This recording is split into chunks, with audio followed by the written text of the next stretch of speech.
ప్రభు అయిన యేసు నామం పేరిట మరి యొక్క పర్యాయం అందరికి కూడా వందనాలు స్తుతులు స్తోత్రం చెల్లిస్తున్నాం. ఈ మధ్యాహ్న కాల సమయంలో భక్తుడైన ఏలియా గురించి ఆయన ప్రార్థన జీవితాన్ని గురించి మనం ధ్యానం చేయాలని ఆశపడుతున్నాం. అంతకుముందు ఒక చిన్న ప్రార్థన చేసుకుందాం. మహాపరిశుద్ధుడా, జీవం గల నాయన, నీ ఘనమైన నామం ప్రభా, ఈ మధ్యాహ్న కాల సమయంలో వందనాలు స్తుతులు స్తోత్రం చెల్లిస్తున్నాం తండ్రి. ఇదిగో లోకం ఎంతో ప్రభా అల్లకల్లోలంతో నిండి ఉంటుండగా ప్రార్థన జీవితం కలిగిన బిడ్డలు ఎంతగానో మీకు అవసరమైన మీరు తెలియపరిచి ఉన్నారు. ఎంతో తపనతో ప్రభా ప్రార్థించి ప్రభా ఆకాశం నుండి అగ్నిని దింపిన ఏలియా గురించి మేము మాట్లాడబోతున్నాం తండ్రి. పరిశుద్ధాత్మదేవ, మీరు నాయన మా మధ్యలో ఉండి మాకు బోధించుమని నజరేయుడైన యేసు పరిశుద్ధమైన నామంలో ప్రార్థిస్తున్నాం తండ్రి, ఆమేన్. ఆ కాలమందు ఏలియా నివసించే సమయంలో యేసబేలు, ఆహాబు అని భార్య భర్తలు ఉన్నారు, రాజులు. వాళ్ళు ఆ యొక్క యేజబేలు బయలు దేవతలను పూజించేవారు. ఆ యొక్క ప్రవర్తలు అందరు కూడా బయలు దేవతను పూజ చేసే ప్రవర్తలు అందరినీ కూడా ఆమె సాకుతూ వచ్చిందనమాట. ఆ కాలంలో ఇజ్రాయేలు ప్రవర్తలను అందరినీ చంపివేసే సమయం.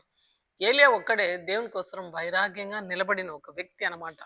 కాబట్టి ఏలియా పోయి ఏం చెప్తున్నాడంటే, ఆగాబు యేసబేలు వాళ్ళు ఎదుట నిలబడి అందట గిలాదు కాపురస్తుడైన తిష్బీయుడైన ఏలియా ఆహాబు నద్దకు వచ్చి, ఎవని సన్నిధిలో నేను నిలిచి ఉన్నానో ఇజ్రాయేలు దేవుడైన ఆ యెహోవా జీవంతోడు నా మాట ప్రకారము కాక ఈ సంవత్సరములలో మంచైనను వర్షమైనను పడదని ప్రకటించేదను అని సెలవిస్తున్నాడు.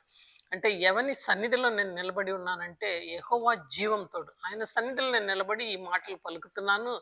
నా మాటే కాకుండా వర్షం కానీ మంచు కానీ కురిపించదు అని చెప్తున్నాడు అన్నమాట. ఆ మాట విని వాళ్ళు దిగులు పడుతున్నారు. అయితే కొన్ని దినాలు అయిన తర్వాత యెహోవా దేవుడు ఆయన చెప్పిన ప్రకారమే వర్షం రాలేదు. దాదాపు 3.5 సంవత్సరం ఆ ప్రాంతంలో సమరియాలో వర్షం లేదనమాట. ఎక్కడ చూడ కరువు నిండి ఉన్నదనమాట. అలాంటి సమయంలో యెహోవా వాక్కు ఏలియాకు వస్తుంది. ఆయనకి వచ్చి ఏం చెప్తుందంటే, ఏలియా, యోర్దానుకు ఎదురుగా ఉన్న ఖేరేతు వాగు దగ్గర అక్కడికి వెళ్ళి నువ్వు అక్కడ ఉండు. అక్కడ నేను నీకు కాకోలంకు ఆజ్ఞయిస్తాను. అవి నీకు రొట్టెలను మాంసమును తీసుకొని వస్తుంది అన్నాడు. ఆ రీతిగానే ఆ నీళ్లను త్రాగమన్నాడు. ఉదయము సాయంత్రము రొట్టెలను మాంసము ఆ యొక్క కాకోలం తీసుకొచ్చింది. ఎంత అద్భుతం అండి! ఈ లోకంలో ఏదైనా జంతువు ఉందంటే అది మహాతంత్రం కలిగిన కాకే. పిల్లలు ఎవరైనా వడలు తింటా అంటే కూడా చేతుల్లో నుండి పెరుక్కొని పోయే ఒక కాకి అనమాట. అటువంటిది దేవుని యొక్క ఆజ్ఞ సృష్టి లోబడింది.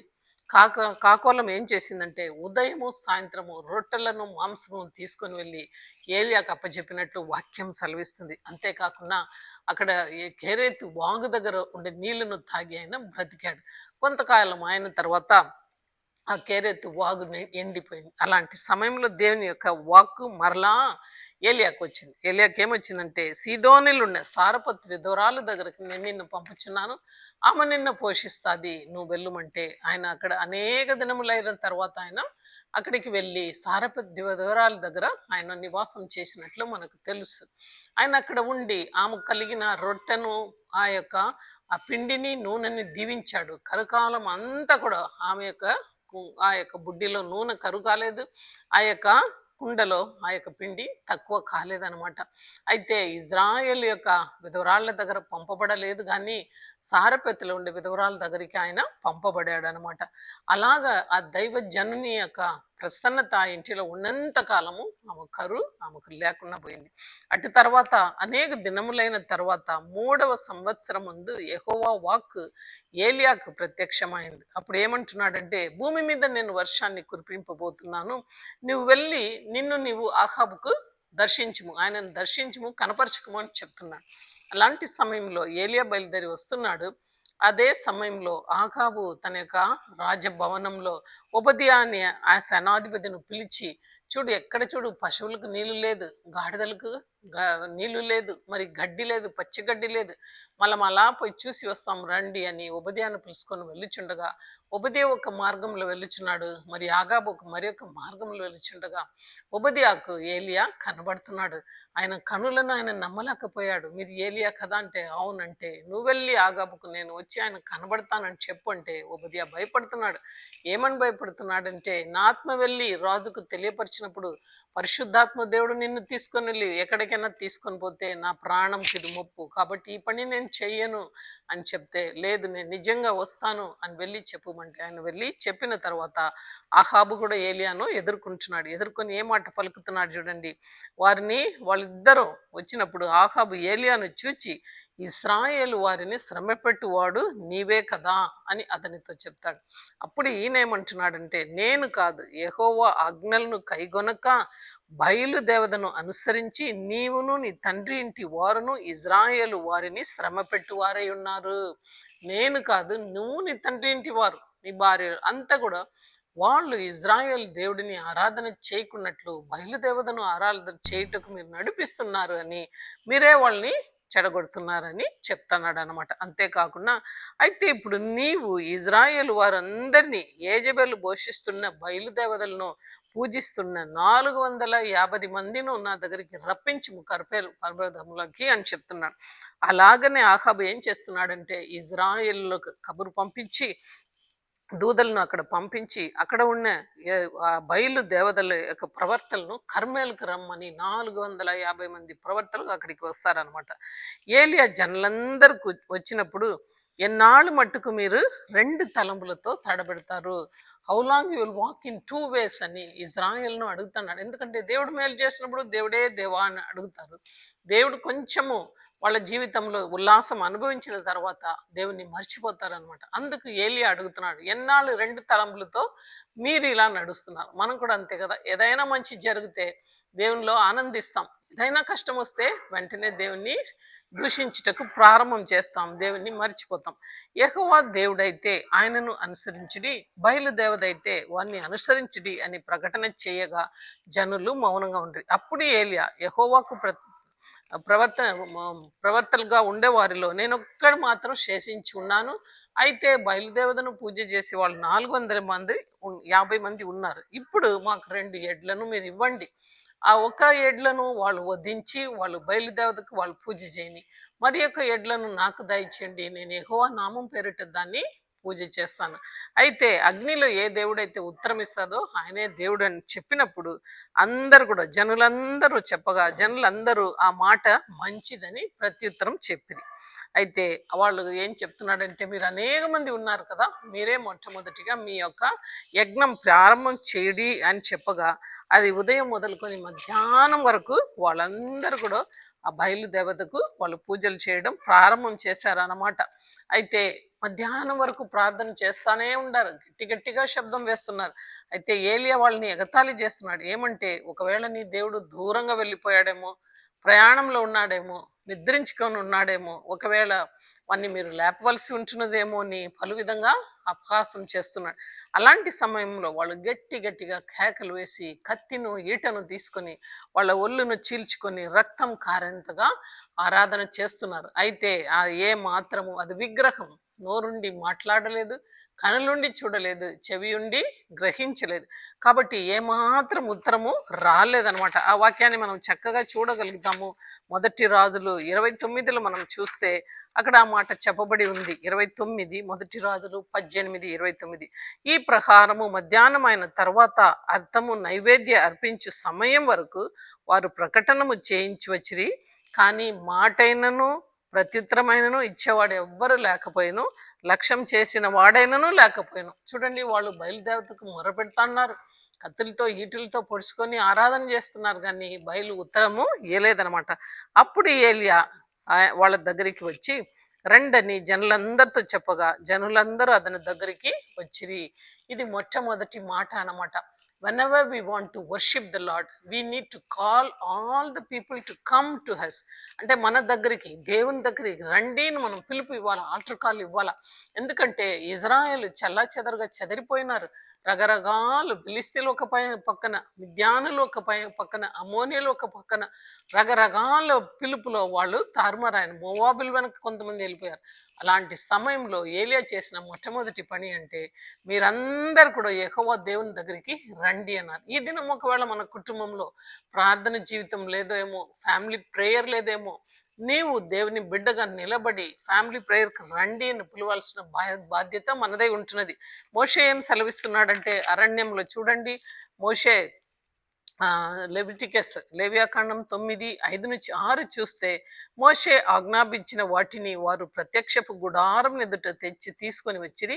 సమాజం అంతా దగ్గరకు వచ్చి యెహోవా సన్నిధిని నిలువగా.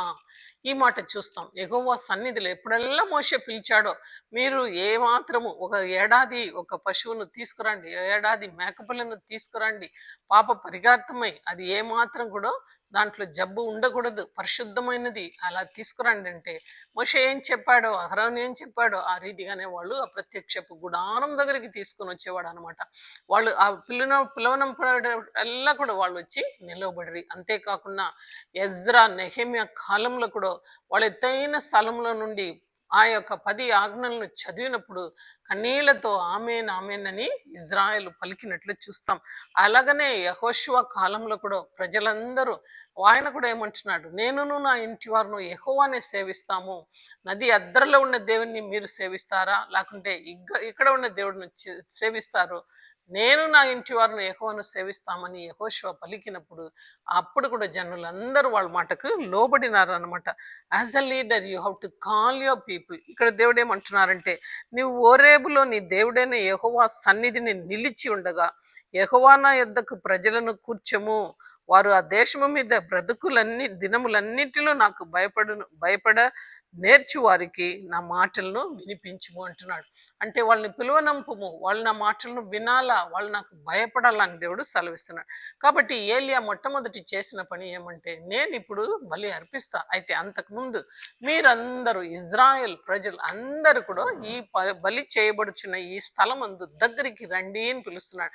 వాక్యం ఏం సెలవిస్తుందంటే, యెర్మీయా గ్రంథంలో ఇక్కడ చూస్తే యెహోవా దేవుడు బాధపడుతున్నాడు. 2:13 చూస్తే, జీవజల ఊటైన నన్ను మీరు మర్చిపోయినారు, అయితే నీళ్లు నిలువని తొట్టిలో మీరు ఆరాధిస్తారని వాక్యం సెలవిస్తుంది. చూడండి, యెర్మీయాలో 13లో మనం చూస్తే, జీవజల ఊటైన నన్ను మీరు విడిచిపెట్టినారు, అయితే నీళ్లు నిలువని బద్దలైన తొట్లను మీరు వెతుకుచున్నారు అంటున్నాడు. మరి 32లో చూస్తే కూడా, కన్యగ తన ఆభరణమును మరచిన, పెండ్ల కుమారి తన వడ్డాణమును మరచిన, నా ప్రజలు లెక్కలేని దినములు నన్ను మరిచి ఉన్నారని దేవుడు ఆలాపన చేసినట్లు, వేదన పొందినట్లు, ఆయాసం పొందినట్లు చూస్తాం. కాబట్టి ఆయన చేసిన పని, you have to come back to the lord.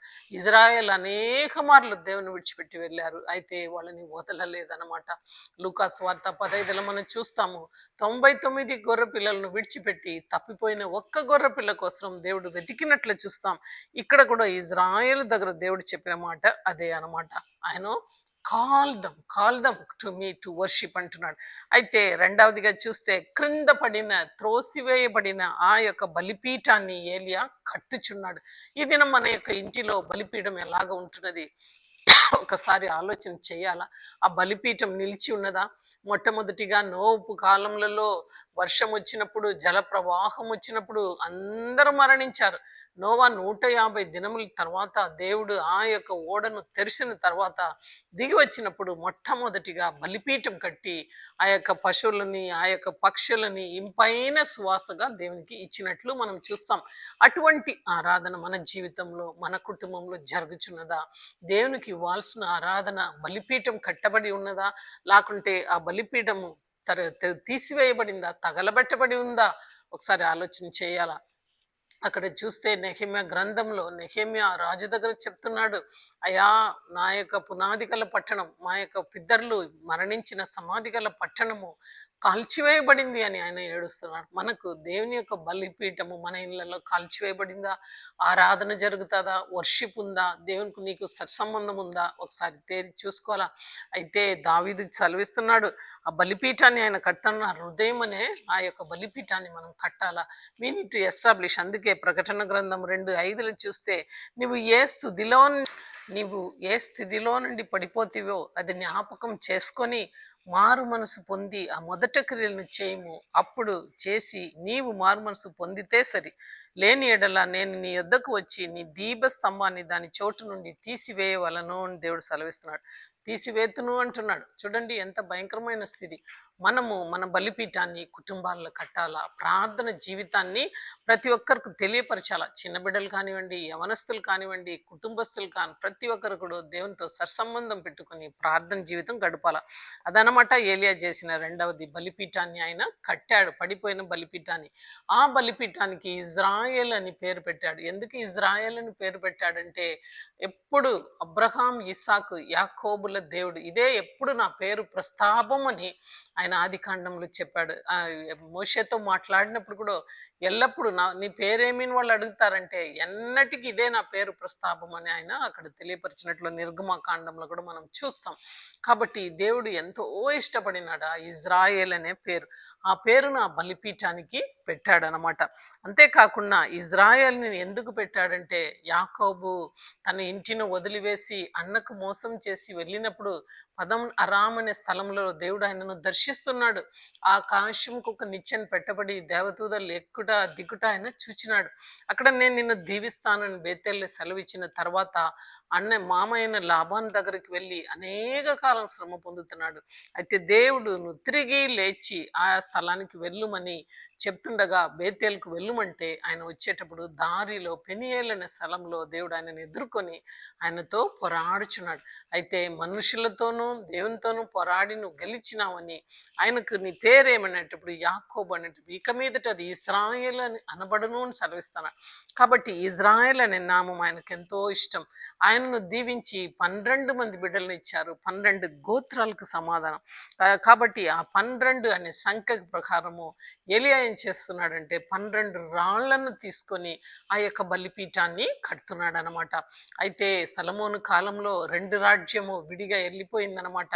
వాళ్ళు సమర్యాను ప్రాముఖ్యంగా పెట్టుకున్నారు. అయితే మిగతా వాళ్ళందరూ కూడా ఇజ్రాయెల్ అని యూదా ప్రాంతంలో నిలిచిపోయినారు అనమాట. 2 ట్రైబ్స్గా మారిపోయినారు. ఒకరికి యెరూషలేము, ఇంకొకరికి సమరియా ప్రాముఖ్యమైన క్యాపిటల్స్గా అయిపోయింది. వాళ్ళ మధ్యలో ఎప్పుడు కూడా కలగమునింది.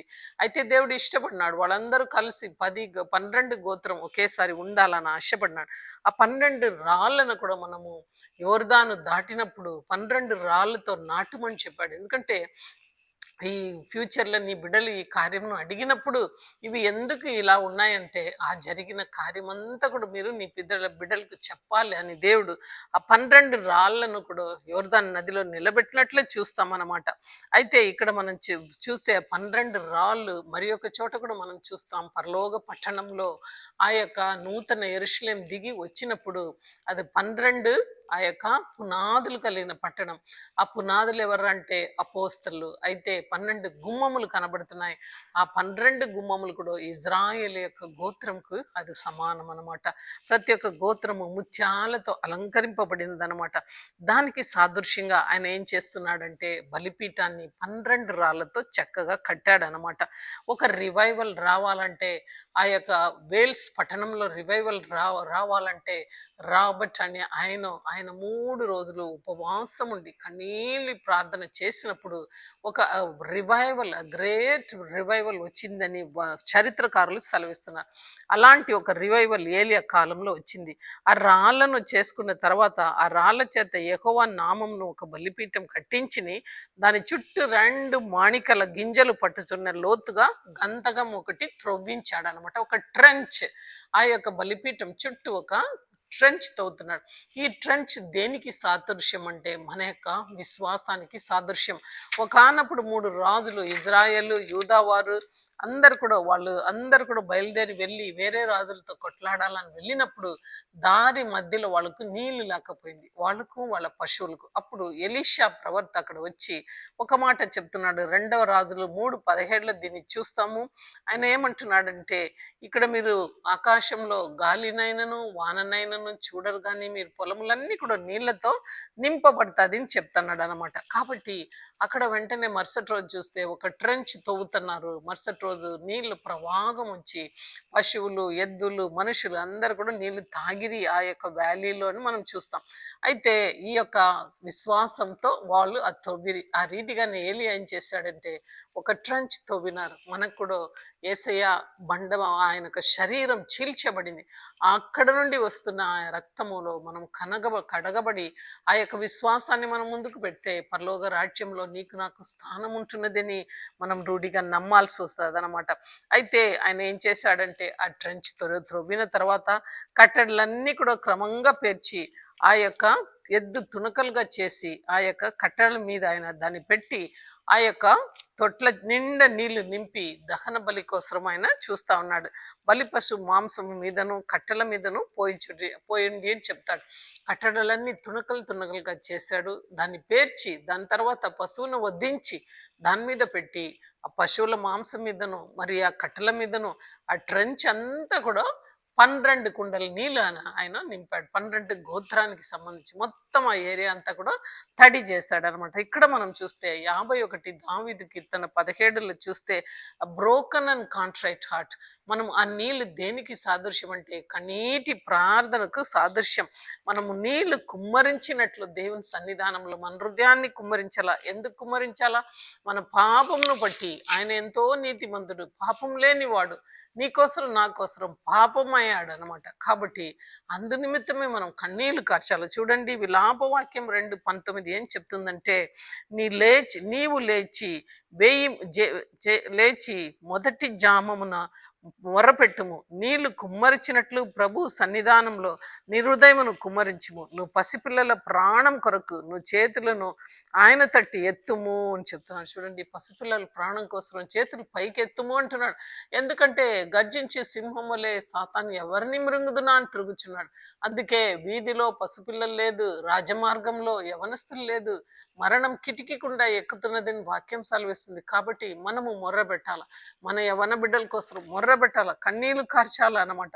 ఆ పని ఆయన చేస్తున్నాడు. ఆ నీళ్లను కుమరించడం వలన ఇంకా మనం రోమాపత్రిక 12:1 చూస్తే సజీవ యాగంగా మీ శరీరాన్ని దేవునికి అప్పగించండి అని సెలవిస్తున్నాడు. అటువంటి సరెండర్ లైఫ్ అనమాట. అయితే అది అయిన తర్వాత 2వ మారు 3వ మారు 3 మార్లు 4 బిందెలు నీళ్లు పోయబడింది అనమాట. అటు తర్వాత ఆయన ఏం చేస్తున్నాడంటే ఆ యొక్క కన్ఫెషన్, నీళ్లు బలిపీఠం చుట్టూను పొల్లిపారును మరియు అతడు గంధకము నీళ్లతో నింపెను. అవన్నీ జరిగిన తర్వాత ఆయన నైవేద్యం అర్పించు సమయం సాయంత్రకాలం 3 గంటల సమయం. అది నిర్గమకాండం 29:39లో సెలవుబడింది. సాయంకాలం ముందు ఒక గొర్రె పిల్లను అర్పింపవలను. ఆ సాయంకాల సమయంలో ఏలియా ఏం చేస్తున్నాడంటే అర్పణలు దేవునికి అర్పిస్తాడనమాట. అక్కడ మనం చూస్తే మొదటి పేతురు 5:6లో దేవుడు నిన్ను హెచ్చించినట్లు బలిష్టమైన చేతి కింద దీన మనసు గలై ఉండుడి అంటున్నాడు. అంతేకాకుండా యోహాను సువార్త 2:4లో కూడా మరేమో ఏమంటున్నది, అయ్యా అక్కడ కనానులో విందులో ఆ ద్రాక్షారసము కొదవగా ఉందంటే నా సమయం ఇంకనూ రాలేదు అంటున్నాడు. కాబట్టి ఆయన సమయం కొరకే ఏలియా వేచి ఉండి ఆ బలి అర్పణలు చేస్తున్నాడు. అస్తమానం ఆ సమయం సాయంత్రకాల సమయం నైవేద్యం అర్పించే సమయంలో ఆ గొర్రెపిల్లను ఆయన వధిస్తాడనమాట. అప్పుడు ఏమని వధిస్తాడంటే అస్తమైన నైవేద్యము అర్పించే సమయం ప్రతి ఒక్కరు ఏలియా దగ్గరికి వచ్చి ఇలాగ ప్రార్థన చేశాడు. ఆయన యొక్క ప్రార్థన చూడండి, మొట్టమొదటిగా యెహోవా నామంను పిలుస్తున్నాడు. ఏమని పిలుస్తున్నాడు? యెహోవా అబ్రహాము ఇస్సాకు ఇజ్రాయేలుల దేవా, ఇస్రాయేలుల మధ్య నీవు దేవుడివై ఉన్నావనియు నేను నీ సేవకుడనై ఉన్నాననియు ఈ కార్యములన్నీ నీవు నా సెలవిస్తే గాని నేను చేస్తేని అని ఈ జనులందరూ ఈ దినము తెలుసుకున్నట్టు అంటాడు. మొట్టమొదటిగా ఇజ్రాయేల్ దేవుడా అని ఆయనకు ఘనత ఇస్తున్నాడు. అయితే మొట్టమొదటిగా ఎవరిని సన్నిధిలో నేను నిలబడినాను, యెహోవా జీవం గల దేవుని తోడు అంటున్నాడు. అలాగనే దావీదు సెలవిస్తున్నాడు, గొలియాతుని చూసి సున్నతి పొందలేని వీడు ఏమాత్రము నేను వీడిని ఎదుర్కొనే దానికి సైన్యములకు అధిపతి అయిన యెహోవా నామం పేరిట వచ్చి ఉన్నాను అని సెలవిస్తున్నాడు. ఆ నామము నువ్వు గొప్పగా చేస్తున్నావా? ఈ లోకంలో ఆ నామమును క్రిందపరుస్తున్నావా? నీ వలన ఆ నామానికి ఘనత మహిమ వస్తున్నదా? నీ ప్రార్థన జీవితం వలన ఘనత వస్తున్నదా? ఒకసారి మనల్ని మనం పరీక్ష చేసుకోవాలా. ఏలియా సెలవిస్తున్నాడు, ఇజ్రాయేల్, అబ్రహాం, ఇసాక్, ఇజ్రాయేల్ దేవా, ఇజ్రాయేలులో మధ్య నీవు దేవుడై ఉన్నావని ఈ మనుషులు తెలుసుకోవాలని చెప్తున్నాడు. నేను నీ సేవకుడును అని వ్యక్తపరుచుకుంటున్నాడు. యేసయ్య కూడా అంతే కదా. 5 రొట్టెలు 2 చేపలను పంచిపెట్టినప్పుడు ఆకాశం వైపు కృతజ్ఞతాస్తోత్రం చెల్లించి, ప్రభువా తండ్రి నువ్వు నన్ను పంపినావని నేను ఎరుగుదును, అయితే చుట్టూ నిలబడిన ఈ జనులు తెలుసుకునేటట్టు నువ్వు నన్ను పంపినావని వీళ్ళు కనులు తెరవమని చెప్పి ఆ యొక్క 5 రొట్టెలను 5,000 మందికి పంచి పెట్టినాడు. లాజరును బయటికి పిలిచినప్పుడు కూడా దేవుడు తన యొక్క ప్లేస్మెంట్, తను ఎవరు పంపినారో అన్ని కూడా తెలియపరుస్తున్నాడు. ఈ లోకంలో నీ బ్రతుకు వేరే వాళ్ళకు దేవుని బిడ్డ అనే ముద్ర నీలో ఉంటున్నదా? నీ యొక్క ప్రవర్తన ఇతరులు చూచి అయ్యా కార్యాలన్నీ కూడా వాళ్ళకి జరుగుతుందంటే వాళ్ళు దేవుని బిడ్డలను కనుక్కుంటున్నారా? మనం ఆయనకు కీర్తి తీసుకొని వస్తామా? ఒకసారి ఆలోచన చేసుకోవాలా.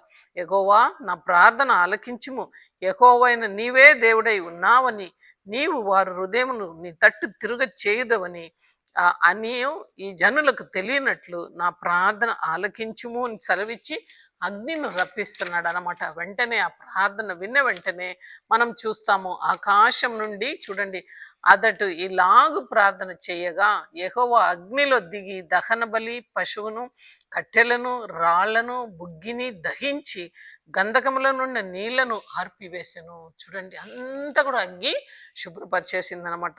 ఇలాగు ప్రార్థన చేయుచుండగా యెహోవా అగ్ని దిగి దహన బలి పశువు కట్టెలు రాళ్ళు బుగ్గి అన్నీ కూడా దగించి వేశారు. అందట జనులందరూ దాన్ని చూచి సాగిలపడి యెహోవాయే దేవుడు, యెహోవాయే దేవుడు అని కేకలు వేసిరి. అప్పుడు ఏలియా ఒక్కనేనైనా తప్పించుకొని పోనీయకుండా బయలు ప్రవర్తనలందరినీ కూడా చంపివేస్తాడు. అంటే ఈ సన్నివేశాన్ని మనం చూచినప్పుడు మనం ఆలోచన చేయవలసినది ఒకటి, మన యొక్క ప్రార్థన జీవితం ఎలాగ ఉంది చూడండి. అందుకే ఒక భక్తుడు ఇలాగ ప్రార్థన చేస్తూ పాట పాడుతున్నాడు, ప్రార్థనా శక్తి నాకు కావాలయ్యా, నీ పరలోక అభిషేకం కావాలయ్యా. అంటే ఈ ప్రార్థన శక్తి నీకు నాకు కావాలంటే ఆ పరలోకం నుండి అలనాడు మేడగదిలో బేతనిలో కనిపెట్టేటప్పుడు వచ్చిన ఆ పరలోక అభిషేకము మనకు కావాలా. ఏలియా ప్రార్థింపగా పొందిన శక్తి నేను ప్రార్థింపగా దయచేయుము. చూడండి ఏలియా ప్రార్థింపగా పొందిన శక్తి నాకు కూడా దయచేయము, ప్రార్థించి నేను చేరు భాగ్యమీయము, నిరంతరం ప్రార్థించే కృపణీయము అని పడుతున్నాడు అనమాట. ఎంత గొప్ప పాట చూడండి. అంటే ఎంతో గొప్పగా వాళ్ళు దేవుని వేడుకుంటున్నారు. సింహాల గుహలోని దానియేలు శక్తి ఇహలోకంలో నాకు కావాలయ్యా, నీతో నడిచే వరమీయా, నీ సిలువను మోసే కృపణీయా అని చదివిస్తున్నాడు.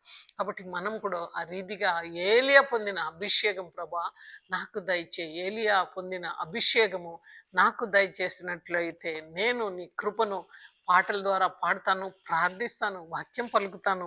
ఆ ప్రార్థన జీవితంలోనే నేను కూడా కొనసాగుతాను మనం గట్టిగా చెప్పగలుగుతాం. కాబట్టి అట్టి కృప దేవుడు మనందరికీ దయచేయాలన్నా. ఎందుకంటే మనం జీవిస్తున్న ఈ లోకంలో ఈ దినములలో దినములు చెడ్డగా ఉన్నాయి. ప్రతి ఒక్కరు కూడా అద్భుతాల కోసం ఎదురు చూస్తున్నారు. అయితే ఏ దేవుడైతే అగ్నిలో ఉద్ధరమిస్తాడో అని ఎదురు చూస్తున్నాడు. మన దేవుడు అగ్నిలో ఉద్ధరమిచ్చే దేవుడు.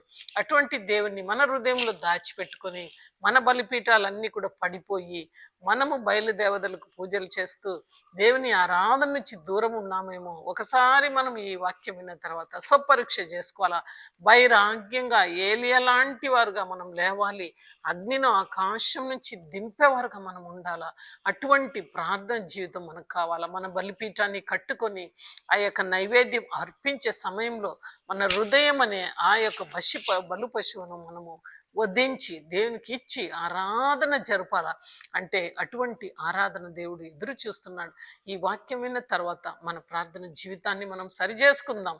దేవుని అనేక కన్నులు చూచినట్లు మన జీవితాల్లో జరుగుతున్న ఆశ్చర్య అద్భుత కార్యాలను వాళ్ళు చూసి యెహోవా తట్టు వాళ్ళు తిరగాలని మనము మొర్రపెట్టుదాం. అట్టి కృప దేవుడు మనందరికీ దయచేయును గాక. ఆమేన్. ప్రార్థన చేసుకుందాం. ఏలియా ప్రార్థింపగా పొందిన శక్తి ఈ లోకంలో మాకును కావాలి ప్రభా. అవును నాయనా, అట్టి ఆత్మ అభిషేకం ప్రతి ఒక్క బిడ్డ మీద మీరు కుమ్మరించమని అడుగుచున్నాం. ఎంతో వైరాగ్యంతో 3.5 సంవత్సరం ఆ బిడ్డ ప్రార్థన చేసినాగా వర్షం రాలేదు ప్రభా. ఆయన సామాన్య మనుషుడే, మరలా ఆయన ప్రార్థన చేసినప్పుడు వర్షం కురిసింది ప్రభా. అట్టి ఆత్మలో మాలో దయచేయండి. యెహోవా దేవుడే దేవుడని ప్రభా వైరాగ్యంగా అగ్నిలో ఉత్తరం ఇచ్చే దేవుడే దేవుడని నిలబడగలిగాడు. ఆకాశం నుండి అగ్నిను కురిపించగలిగాడు ప్రభా. నిన్ను నాయనా ఈ లోకానికి చూపించగలిగాడు. అట్టి కృప మాకు దయచేయండి. మా ప్రార్థన జీవితాన్ని సరిచేయండి. మా యొక్క బలిపీఠాలని సరిచేయండి ప్రభా. అయ్యా, ప్రజలందరూ ఇజ్రాయెల్ ఎలాగ నాయనా ఆ దినము ఏలియా పిలిచాడో అలాగ చెదరిన ఇజ్రాయెల్ను నీ దగ్గరికి రప్పించే సాధనంగా మా ఒక్కొక్కరిని మార్చండి ప్రభా. విత్తబడిన వాక్యానికి నీళ్లు గట్టి ఫలింపచేయండి. ఇదిగో కడపటి దినములలో అయా సంఘం ఎత్తబడే సమయంలో మేము ఉంటున్నాం. ఆత్మ కుమరింపు బలంగా ఉంటుండగా ప్రతి ఒక్కరూ ఆత్మ కుమరింపును పొందుకొని ప్రభా అభిషేకంతో నిండి ప్రభా ప్రార్థన చేయుటకు కృప దయచేయమని ఇచ్చిన వాక్యాన్ని దీవించి ఆశీర్వదించమని నజరేయుడైన యేసయ్య పరిశుద్ధమైన నామంలో ప్రార్థిస్తున్నాను తండ్రి. ఆమేన్.